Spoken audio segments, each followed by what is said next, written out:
Security Halt podcast is proudly sponsored by Titans Arms. Head to the episode description and check out Titans Arms today.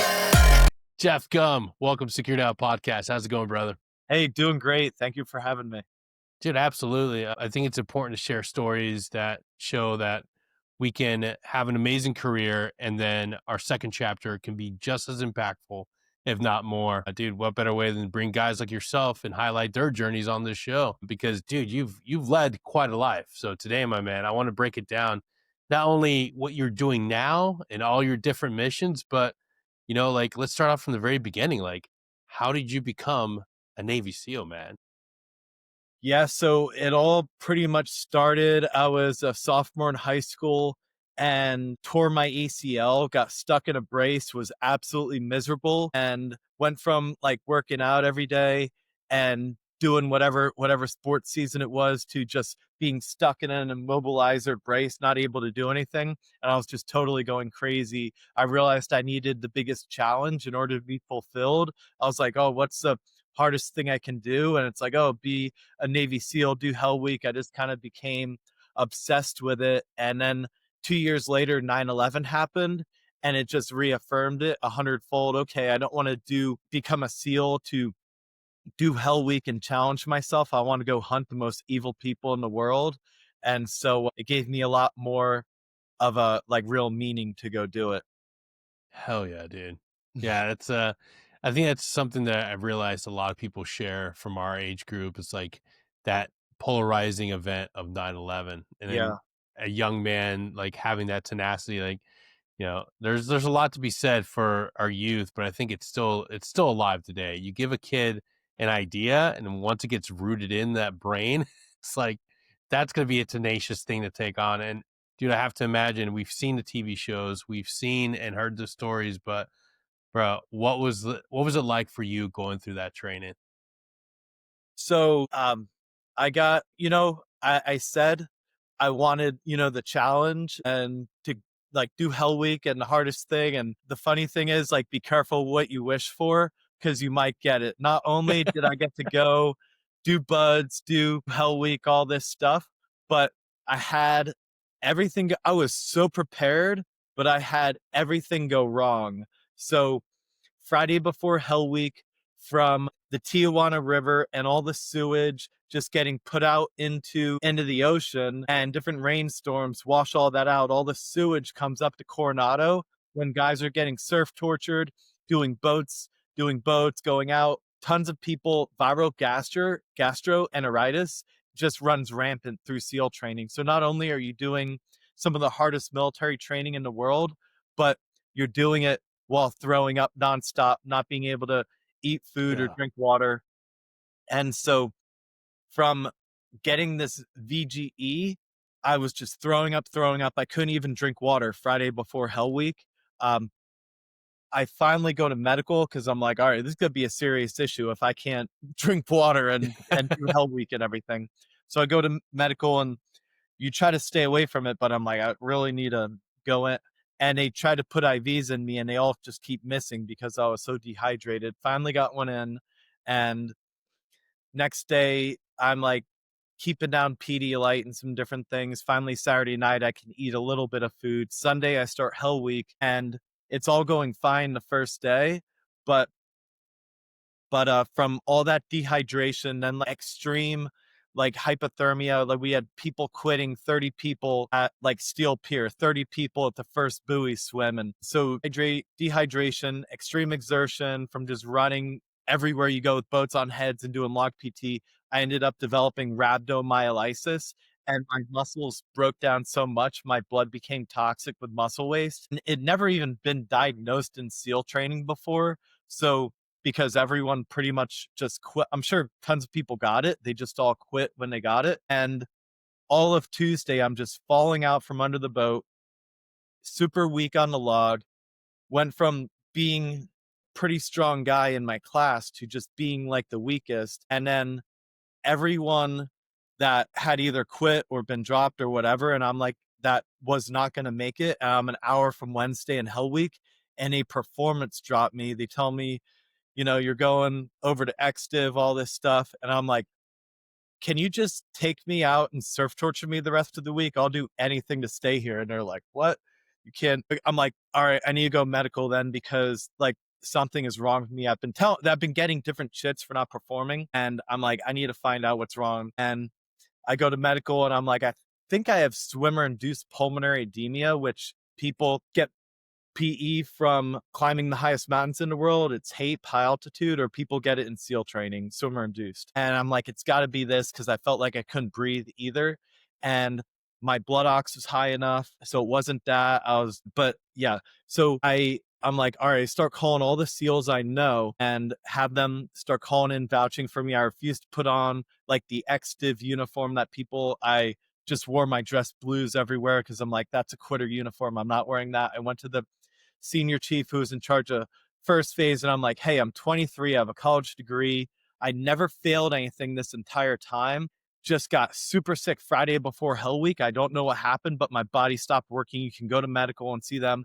You can take away all my pay, not pay me the rest of SEAL training. You can take away the 40 grand bonus I'm going to get. This is all I want to do. And he's like, he looked at me like I was crazy too.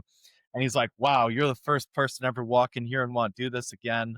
We're not going to take away your pay, but I like the way you're like, yeah. I mean, it was hard to argue with that argument. You know, so many people had never passed a swim, never passed a run, and they got another shot. I literally never failed anything. I just got sick. And so, but then he started talking to other instructors and they just remembered me from like dying during Hell Week on Monday and Tuesday, being super weak. And they're like, he doesn't deserve another shot. But these like really respected SEALs called in and vouched for me, guys who had trained them, put them through first phase. Guy named Mike Gecko was my mentor. And he's like, Jeff's one of the toughest guys I've trained. And so I got another shot. I went to the next class. I went from never failing anything to failing everything. Fuck.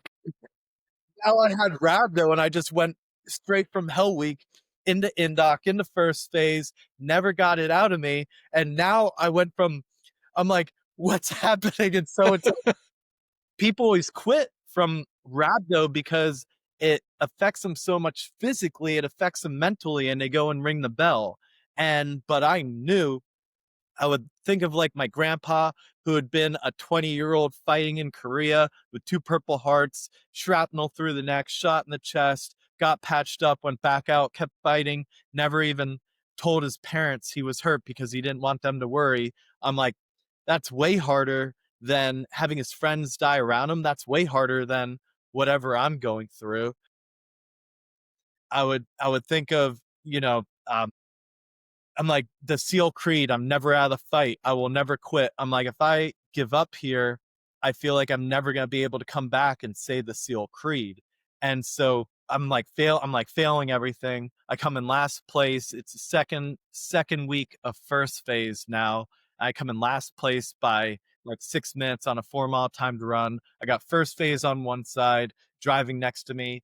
And then the second phase instructors, because the class I had been in originally, they started like 10 minutes after us, and all the guys came flying by me eventually. And so second phase is on my right. First phase is telling second phase, you're never going to meet this guy. He's going to be out there on the Navy ship. And I'm just like, wow, I have the worst life in the world right now. Finished the run, most miserable, slowest run of my life. I felt like I had like knives in my shins and like concrete blocks on for boots. I'd been going to medical, all kinds of stuff, trying to find out what's wrong with me. I'm like, maybe I have stress fractures. My legs hurt so bad. Maybe I have, like, I kept going, trying to find out what's wrong with me. And like, I'm like, I cannot be this weak. Everything was just going really well before. And so finally, I go after that run. I'm like, hey, I need to go medical again. I tell the doctors, I'm like, hey, I don't know what's going on, but I never failed anything before. Now I literally can't pass anything. I just had the worst run of my life.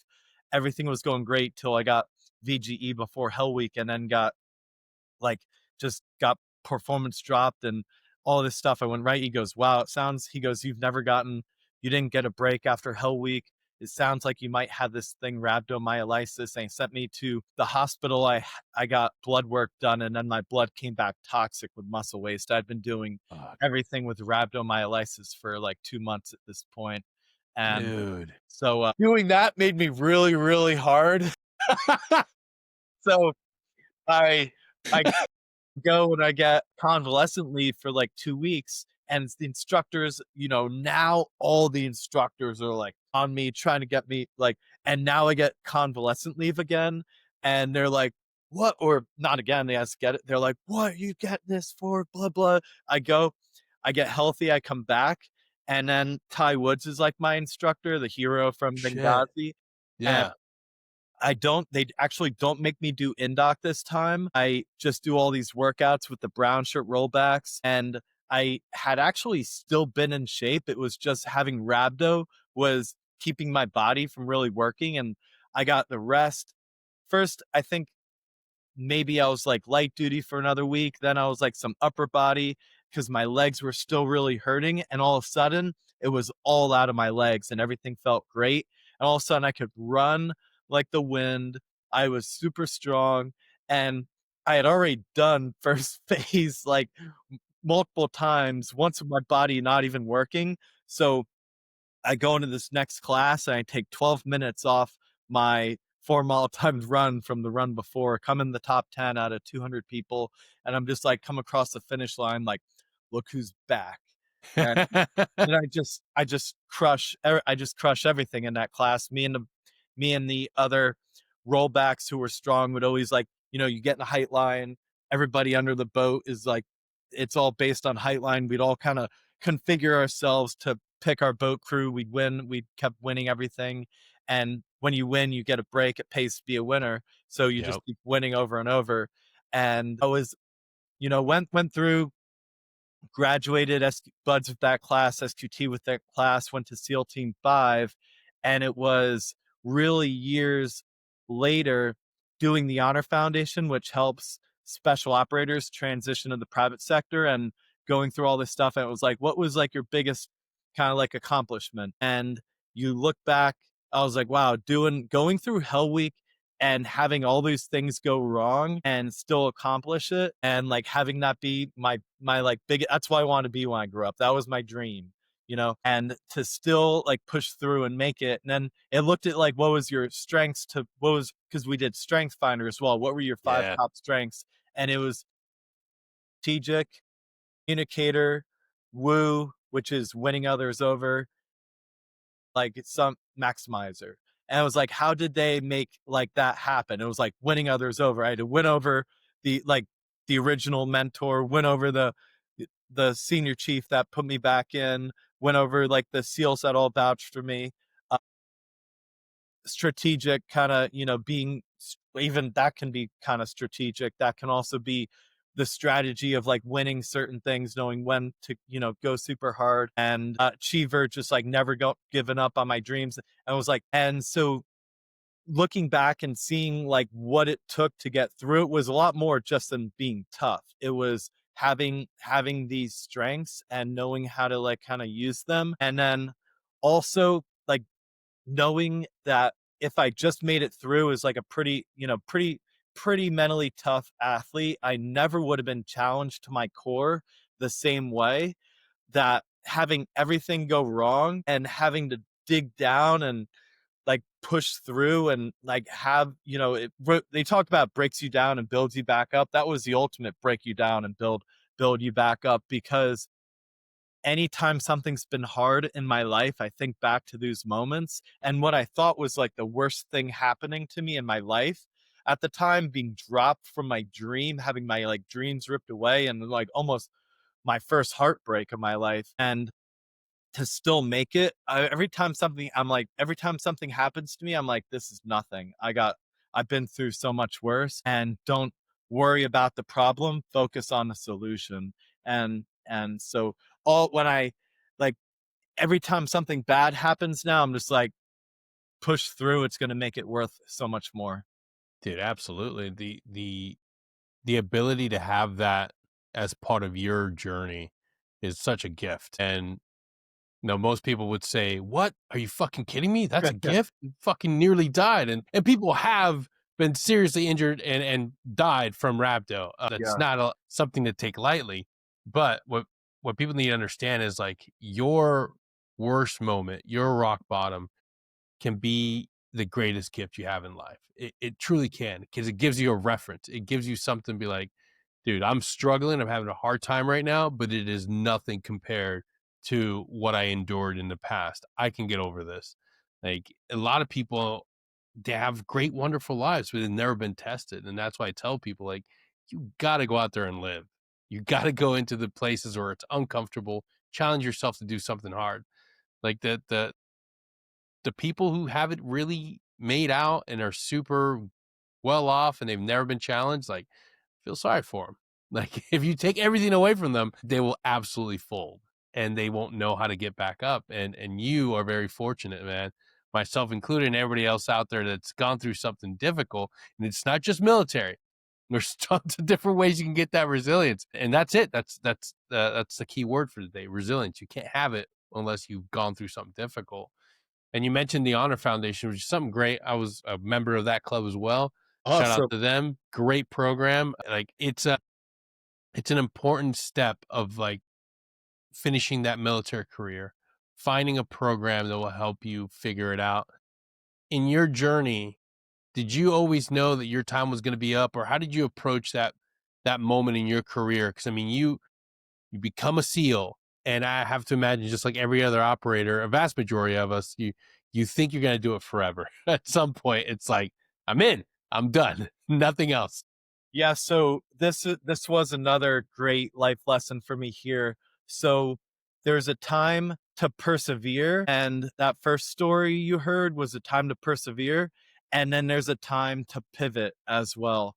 So I had I was on my second deployment and it was in the Middle East. I was doing a hostage rescue training mission and we're going around training all over. I was with the crisis response element. So if like something popped off, we'd be the guys to go in and do it. So we were just training all the time in case something would happen. And so it was a training mission, and I fast roped down onto a roof and something I had done hundreds of times, and I herniated my L5S1. Didn't even know it. Went through the house, cleared everything, went back, went home, ate food, and then overnight my disc swelled and woke up with crazy sciatica pain and my foot didn't work. And I'm like, what's going on? And it was going over my IT band. So I'm like, oh, I must have some IT band issue. And if my IT bands were tight, I'd always like roll them. I tried rolling it and it wasn't getting anything. So I literally started rolling it on a barbell, trying to get deep in there and like took all the hair off my legs. I'm like, this is not getting better. And I went to the doctor there and was telling him, I'm like, hey, can an IT band make your like foot not work? I don't know what's going on. I can't lift it up. And I just kept doing everything for a week. We were doing a bunch of boat stuff. I was like carrying big engines, putting them on the Zodiac boats, driving around out. Then eventually they figured out what it was and they're like, oh, you have to fly to Germany and have spine surgery. And I'm like, what? Whoa. I was like, wait, so you know how like every part of your spine works a different part of your body? It's your L5S1 that works the dorsal flexion on your foot. And so all the different injuries I've had, I've like learned so much how the body works. Flew over to Germany, had that surgery, and then I went back, was doing physical therapy, and my back was seemed better, and I got recruited. I'd been a fighter before the teams, did like Muay Thai and Jiu-Jitsu at Gracie Baja Orlando and a bunch of MMA. All the guys I trained with were like in the UFC or Pride at the time. And then came over, trained for like Jocko and Dean Lister and all these guys out of Victory MMA, and then got recruited over to be a combats instructor. And then I was at the Arena MMA with all these guys. They were like all our coaches. And then my back started getting kind of, they told me it'd be all good, but then it just started getting worse and worse. Every like 3 months it would go out on me. And then it was like every 2 months, and it was every month. Then it was like I had to be really careful. So I was like having to go to the doctor all the time.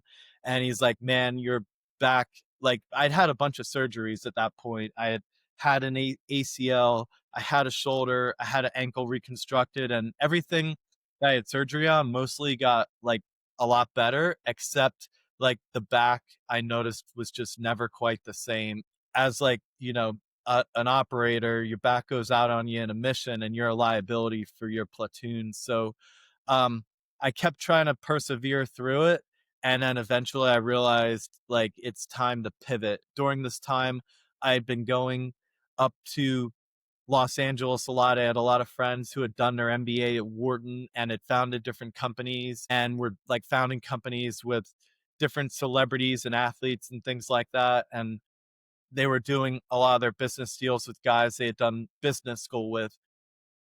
So I was like, maybe with this like door kind of closing here, maybe I'll do my MBA. It's kind of like a good way to transition. And with that transition, I do business school, learn about business, and then can grow a company through that. And I'd been going to Brazil many times with the family that created Brazilian Jiu-Jitsu and UFC, and I loved swimwear down there, the swimwear they had, and I'd been wearing them all over the world, and everyone's like asked me where they can get them, and I was like, oh, maybe I'll take this swimmer, make it patriotic and all about freedom, and bring it to the US. And then it ended up bringing it through the entrepreneurship pipeline at UCLA Anderson. And it ended up being my master's thesis there. Won UCLA Startup Day. Uh, did another the Anderson Venture Accelerator, and so was able to kind of and scale my company. Like one door closed with the SEAL teams, but I was able to transition into something else that was really meaningful, and then use that with because I think it's so important to stay. We have like one of the best communities and brotherhoods in the world, and to be Mhm. able to if you just leave that, that's when a lot of people can really struggle. And if you lose like your mission, and you never really want your memories to be bigger than your dreams. So This episode is brought to you by Titan SARMs. Head on over to titansarms.com and buy a stack today. Use my code CDenny10 to get your first stack. I recommend the Lean Stack too. Start living your best life. Titan SARMs. No junk, no bullshit, just results. like have a way to stay involved in the community, have a way to have another mission that's really important, and be able to use and grow and scale my brand to do that. Just really put myself out there doing all kinds of stuff. I had walked across Greece with a bunch of people who are a few SEALs and patriots who were raising money for the Glenn Doherty Foundation, Navy SEAL Foundation. Went from Sparta to Thermopylae. I think we were the first people since King Leonidas and the 300 Spartans to do that and finish in the hot gates. Asked to be a part of the Hudson SEAL Swim, which we're doing again for like the sixth time in Damn. New York City, 3.5 miles. My friend Bill Brown reached out, asked me to do it, and I had a ton of my friends join. It was just like 30 SEALs to start, and Pete Hegseth was me and Kaj's swim buddy for that. And then it's grown into this Is huge. Pete a strong swimmer or is he a weak swimmer? He was not a good swimmer, but I give him a lot of credit because he had never, I don't think he had ever swam with fins before, or at least not far at all. And he's like, on a day's notice, he's like, all right, I'll put on this little bathing suit that you have and go swim 3.5 miles of Navy SEALs. And he was like mic'd up and had like a swim cap on and mic'd up. And he's like, so we're literally swimming together, and this crazy current comes, and we're just on the first leg. So the first leg is like, maybe a mile. Next leg's like a mile.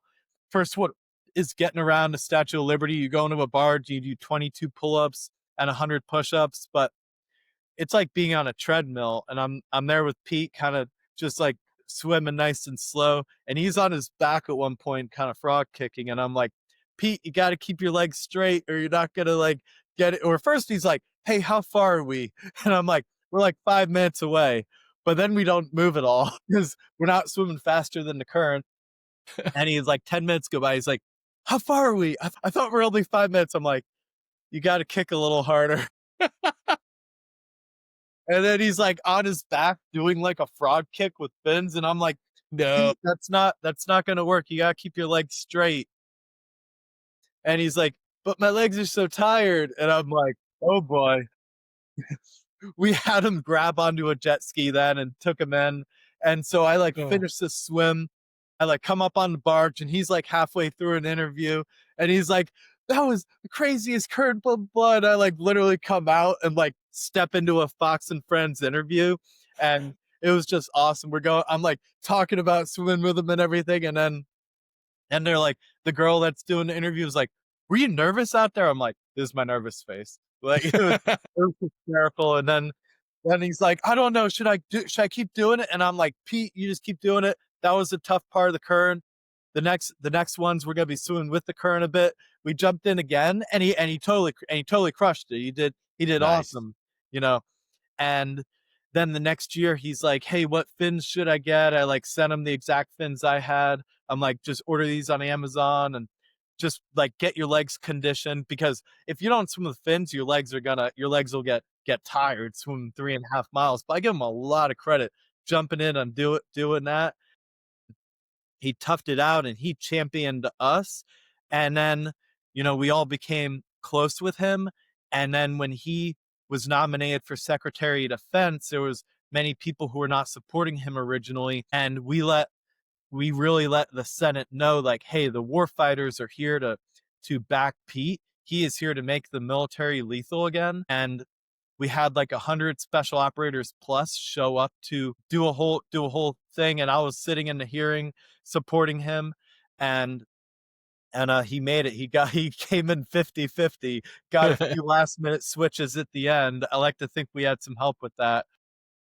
And now he's doing an amazing job rebuilding our military. It was, you know, you can look at the shameful Afghanistan withdrawal and everything that happened with Yeah, that. dude. And people think, oh, we should just have retired generals and admirals be the Secretary of Defense or some. It's like, no, we need a real war fighter. Pete's got more combat experience than all the Secretary of Defenses of the last 30 years combined. None of Yeah. them did any war themselves. They might have been like, hey, you troops go over here, you go and do that, but they were not there. He was a second lieutenant in Iraq, like leading a infantry platoon. Like he got to see it all firsthand. He was in Afghanistan actually leading troops in battle. He was not just directing troops. It's a big difference. So and so he's really fixing what we needed over there. So it's kind of awesome that Hudson Seal swim, was able to, a lot of the people that were involved with that ended up being involved with helping him out. Now he's got a lot of top guys I know back helping him out in the Office of Secretary Oh of yeah, Defense and everything. dude. It's awesome. There's a lot of seventh group guys. I got to meet him briefly in Normandy for the 81st anniversary, and what blew Awesome. me away is his uh his like little entourage, his little cabinet, and all his staff is like thick with seventh group guys. I was Awesome. like, holy shit! I know people that work with you. Yeah, yeah. And a lot of SEALs too. Yeah, So he's got all the right guys, given advising him the right way. I had a lot of friends who worked in the Pentagon during the last administration, um, advising the Joint Chiefs and everything special ops related. And they said it was just a shit show with this last yeah, administration. And they never wanted to work in DC again until Pete, like, there. And I'm like, this is like your chance to, you took everything you learned from working with the bad people and now you know what needs to be fixed. And that's exactly what's happening now. They got the right people in there, not yeah, worried about DEI and woke and putting trans people into positions, people that can't even deploy because they take all these medications and everything. They're putting people in that, have merit and yeah. actually know what they're doing. It's focusing on like the things that really matter: lethality, end Exactly. all be all. Lethality. Can it and will it make us more lethal? If the Make answer is America no, lethal again. new T-shirt idea. Yeah. But 100%. dude, I want to dive into this because a lot of us get out and we immediately try to go to what's comfortable, what we know, and there's nothing wrong with that. There are some amazing guys out there with tactical companies doing amazing work, and that's great. But to get out of the military and dive into swimwear, dude, that is. That is about as unconventional as fuck right there. You should have been a Green Beret. Like, how did that start and where's it at now? And where do you see it growing into the future? Yeah, so it started kind of because of my trips to Brazil and everything and being there with the Gracie family. And I'm like hanging out on a beach in Rio de Janeiro with a bunch of the Gracies and girls, these like hot Brazilian girls. And I'm like the only guy in board shorts, and I'm like, shoot. I'm like, I think I need to get some of these sungas. They look like they dry fast. You get better suntans.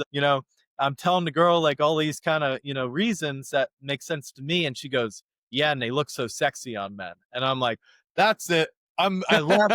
I bought like 10 of them, started wearing them all over the world, and I'd go to like Croatia Yacht Week or Vegas or Australia or wherever, and that's what I would wear. I wouldn't even have to go try to talk to girls. They just come up to me and compliment me on my swimwear, and guys would be like, "Oh yeah, I could never wear that."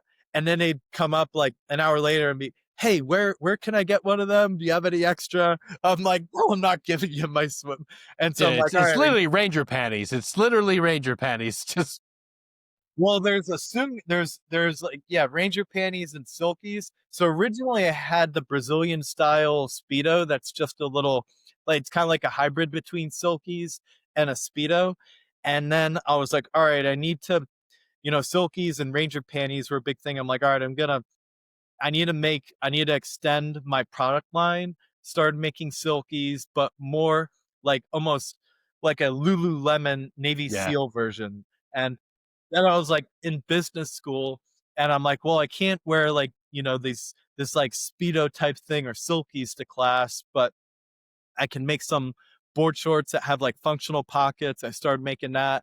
And other people would be doing their business and venture like pitches wearing a suit and everything. And I'd be like, I'd go in a peacock pair of board shorts and be like pitching all this stuff, talking about the things I'm doing, talking about like being on Mike Tyson's podcast or doing the Hudson swim on Fox and Friends or doing walking from Sparta to Thermopylae and having friends fight MMA in it and having, yeah, all different kinds of, yeah, people and celebrities and things wear it and fight it. It was yeah, it was really fun doing that, and I learned a ton.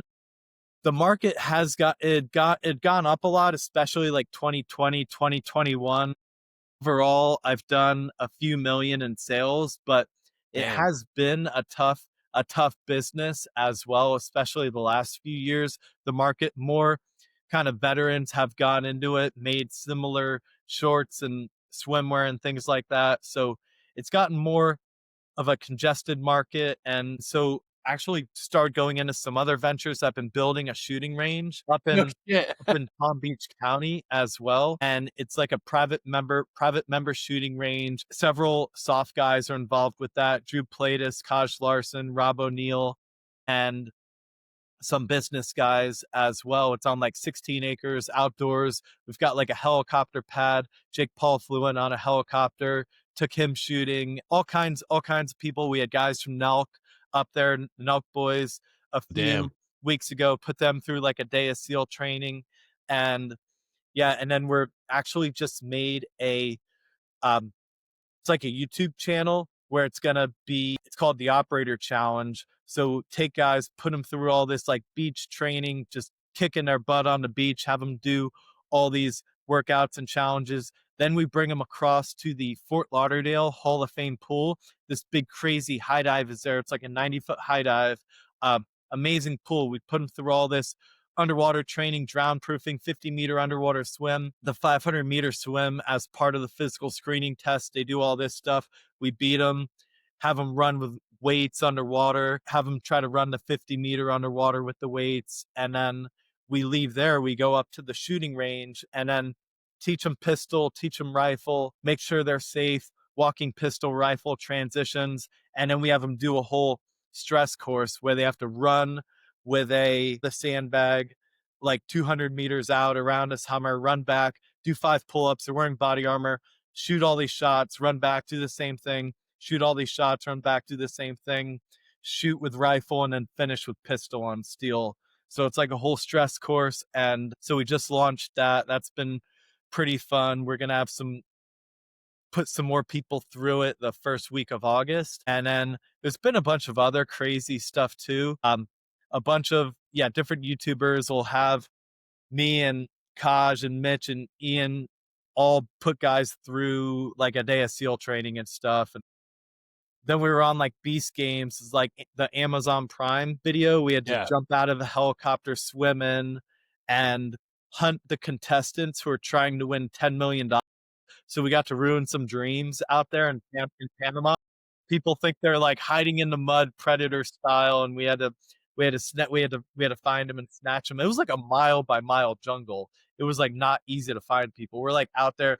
They're like, "You're all Navy SEALs. You're gonna find them in like 15 minutes." It's like, well, if someone's out there in a mile by mile jungle and they're under mud, it's like kind of hard to find them. But it was a great time. It ended up being like a brocation as well. We're just like at the JW Marriott at the pool and taking jet skis all around, and awesome time. And then last year I did a crazy TV show in Korea as well. So we went out and we competed against, it was like a month-long challenge competing against 5 different Korean special ops teams. They had the Korean SEALs called UDT. Hmm. They had the 707s, which is like their Delta Force, their CAG, and then they had the HID, and they had special forces. So we literally had all this crazy stuff, sniper stress courses, mud wrestling. Well, we were like all either nearly 40, or some guys were even, 2 guys were 46. And the guys who were competing against were all like 28. But we definitely showed them what the Americans were all about. We had a rough couple days because we got there and we were like jet lagged, had just gotten in. The first thing we did was mud wrestling, and then after that we started kind of winning everything for a while.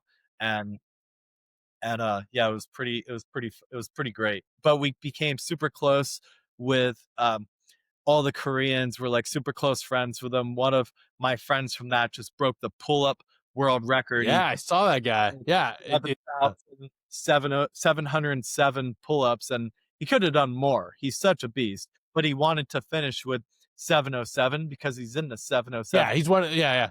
I got out of one of the weirdest but coolest experiences I got to do as a Green Beret was way back during the first Trump administration, where we thought there might be something going on. I got to go down to Korea, do a soft liaison gig for like 6 months. Nice. Yeah, so I got to partner up with the Korean special forces guys, and they're great fucking dudes, man. They are. Great, They are. amazing dudes. Dude, How yeah, much do you love it's Korean barbecue? oh my god, dude. It's so I do it. great. I learned how to do it. Like I Yeah. love kimchi so much. It's such a healthy fermented food for Yeah. you. Like my entire like the amount of traveling I got to do the Olympics there. Like there's so many friggin' things I got to do, and it's like one of the greatest kept secrets. Like I don't always give a lot of credit to First Special Forces Group, but I will tell you, if you want to travel and go see some great places, First Group, not bad. Not bad. They have it. They kept it under wraps. I'm going to tell you. South America was pretty cool. Peru's amazing, but Korea, it was pretty fucking awesome. That's awesome. Yeah, it was funny. They were like, for a bit, some of the other Korean teams were complaining a bit because we started saying sometimes they'd give them like random food or whatever, and I'd be like, "Oh, I have dietary restrictions. I can't eat that." And they'd be like, "Oh yeah, Jeff can't eat that kind of stuff." And then we'd all go to Korean barbecue, and the producers would take us there, and they'd be like, "Why are the Americans getting special treatment?" But the other thing that was crazy, they're like, "Hey, do you mind like sleeping on the?" This was one thing I didn't realize. We get there, like, "Hey, do you mind sleeping on the floor?" Like that's what everybody like in Korea. I'm like, "Well, is there like a good ground pad or anything?" They're like, "Yeah, there's good ground." I'm like, "All right, well, that's what they're doing. We can do it." A ground pad to them was like a blanket. I'm like, so I literally get there first day. I like break my rib getting tackled in a mud pit and land on a rock hard sandbag. I feel my ribs pop out. So then we go back and we lost, and they basically interview us for an hour about why we suck so bad and why, and they told us to like kind of talk shit as well, Yeah. and we did, and then they're like, "Why'd you say," and then we literally, like, lost the mud wrestling thing. I'm like a grappler too, and I'm getting ready to grapple, and all of a sudden, like, my feet are I'm like, "My feet are really stuck in," and the guy just goes for my leg right away. I Damn. break my rib. My partner, it's 2 on 2. My partner gets pushed out. So now I'm like, have my rib popped out, and I have 2 guys on top of me in the mud, just absolutely miserable. And now I'm like laying on the ground to sleep. I like try to get up, go to the bathroom. I can barely even get up. And then one of the people from the Korean SEALs ended up winning like best individual soldier for like the first. It had a few events, and then they got to choose a team they would compete against. And because we had like kind of talked shit to them, Yeah. they chose us. So now it's a whole boats on. I'm like boats on heads. My one buddy hadn't done boats on heads since before 9/11. Here we are getting ready to do boats on heads at the beach and against a team that just won, and we end up just totally smashing them. And so Nice. they literally went through this whole best soldier competition, won it just to get beat by us, and then they go off and have to do the death match. And we got to go back to our hotel and basically do a Korean spa for a couple days while they were doing the death match and didn't sleep. And we like have to go in for some like photos and all this stuff. They're like taking photos for the like billboards that go up in their Times Square about Yeah. our TV show. And we see the guys. I'm like, "Oh, what's up, guys? How's it going?" They go, "We come from hell." Ooh, I'm like, shouldn't have chose us. This episode is also brought to you by Precision Wellness Group. Getting your hormones optimized shouldn't be a difficult task, and Dr. Taylor Bosley has changed the game. Head on over to precisionwellnessgroup.com, enroll, and become a patient today. Oh my God. Yeah, I love Korea. I cannot wait to go back and just a vacation and tour because there's like, it's really honestly one of the best places that I've been Yeah. able to like experience like culturally, like everything about it. My wife and I talk about it all the time. Like we need to go back and just visit. It's really the food, the people. Yeah. If you don't know, gotta go. You gotta It go was visit. really special, and we got a little bit of time off and stuff in the middle too. I got to go to their Civil War was the Korean War, you know? Yep. So I got to go to a museum, and there was like the first floor, which was all their ancient. But yeah, it's amazing. That place is amazing. They've been invaded. It was like 1,100 times in the last 800 years or something. They've been invaded. Like it was like Mongol invasion one, Mongol invasion two, Mongol like Mongol invasions, Song Dynasty invasions, the Japanese invasions, like all this crazy stuff. They've had it, they've had it rough. And then see all that. Then there's like the second floor or third, which was all their, Civil War stuff. And I got to learn my grandpa was in a unit, the Baker Bandits, and that's where he had his Purple Hearts and everything. And I got to learn about all his places he went when he landed at Incheon and had to go all the way up. And then he had to retreat from the Chinese and um, just all the crazy stuff that was there. And we were up at the DMZ, and there was the American Memorial up there. Yeah.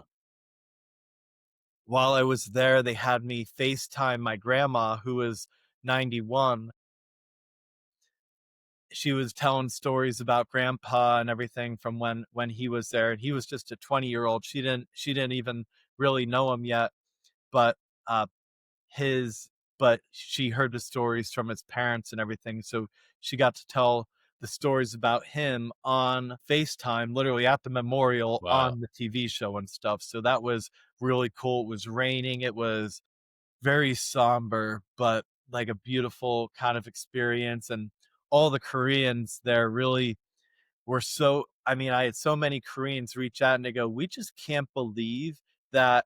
Some people think Americans shouldn't go and be the policeman of the world and all these things. And it's like, when has it ever been a positive thing? Well, I'll tell you, it was a positive thing in Korea. All of Korea would be like North Korea if the US didn't go with the Marines and the Army and support with the Navy and everything else, and like, win back South Korea. It had all been taken over. My cousin ended up marrying a Korean girl Min, and she told me about her grandfather. He had to go and fight. I think he was, I don't know if he was a farmer or what, but he had to go and fight like in the first wave, and they just never found him again. And literally, her grandpa left and just never to be seen again. It was finally in some DNA, I think in 2004, in a mass grave, they found him. And she said she always looked up to my grandpa so much because of him going there and fighting and helping create that freedom for their whole Yep. country. They have such a beautiful, thriving, amazing country. And you can look at the stark contrast in North Korea, where people will literally just get put in a prison for 3 generations. Their whole family, Yeah. they'll think the whole world is a prison camp. And they're starving. They're like a foot shorter than the Koreans in South Korea because they have so malnutrition. And you can see what the positives with the US had been. And the Koreans see that and they're just like in shock that America would go and do that and protect them and save them and help them create this thriving economy and country that they have now. So that was really awesome to see all that as well and see it personally. Yeah, it's amazing to see it, and that museum, man, it's like one of the best, especially the outside, everything that they have, it's well designed. Everything about it just leaves you walking away with like a true understanding. Our education system doesn't do enough to really teach Americans and young adults like the gravity of that conflict and what our young men and women like really sacrifice going there. And I will tell you one thing, having been there in winter, holy shit. Yeah. South Korean winter is fucking brutal. So just imagining our young service members going in there and having to suffer and persevere through that is And then a insane. million Chinese show up out of nowhere and you don't even know. It's like, where'd a million Chinese come from? They eating in the mountain and now you gotta fight a million Chinese? Yeah. Like, what? Jeff, Amazing. dude, it's been a pleasure, dude. I can't thank you enough for Definitely. coming on here. If people want to connect with you and check out what you got going on, where can they go? So at Jeff Gum on Instagram, JEFFGUM. If you want to check out Sunga Life and get some of the best swimwear and athleisure, it is at sunga.life, SUNGA.LIFE. Uh, those are two of the best ones right there. And then on YouTube, once we launch, it'll probably be, because we're filming a few episodes, you can do the operator challenge. And yeah, that's yeah, check all that out. You'll enjoy it. Dude, I can't wait. And I'm gonna have to bring you back so we can talk about the operator challenge. Dude, this can be fucking awesome. Especially if you get to put some more influencers through the rung. Yeah, yeah, it's always a good time, and it's funny because we just, like, smash them on the beach, and then they're like, "This is the hardest thing I've ever done in my life," and I'm like, "Yeah, it's only 9 a.m., and you got 10 more hours," and they're like, but at the end of it, like, doing even better than they were in the beginning, and it's like, "Yeah, it's 'cause your whole mentality has shifted and changed," and they're like, Bro. and then they're able to take that the same way I took, it's just a small little taste. It's not, going through buds with rhabdo and everything, but Yeah. the same way I took that and applied it to the rest of my life, they can take that day and apply it to everything they're doing as well. Absolutely. Absolutely. It'll inspire people to go out there and suck because that's honestly like that's a big lesson in life that not enough people are hearing. We hear about all the great fun things you can do, but it's not about comfort and seeking pleasure. It's about getting dirty and going after something that's difficult, hard, arduous, failing, falling down, and picking yourself back up. And sorry, that's how you build resilience. So if we want people to be more resilient, if we want people to develop that grit, get out there, fucking get after it and be willing to fail. Fail Yeah. fast. Yep. Jeff, thank you so much for being here. Everybody tuning in, thank you so much for being here with us. Do me a favor, hit up that like, subscribe, go to the comments section, leave us a few words. Say, hey, Jeff's swimwear is fucking awesome. I'm wearing a pair today. I don't care. Leave something. It helps us grow. And I appreciate you all for tuning in. We'll see you all next time. Till then, take care. Security Halt Podcast is proudly sponsored by Titans Arms. Head to the episode description and check out Titans Arms today.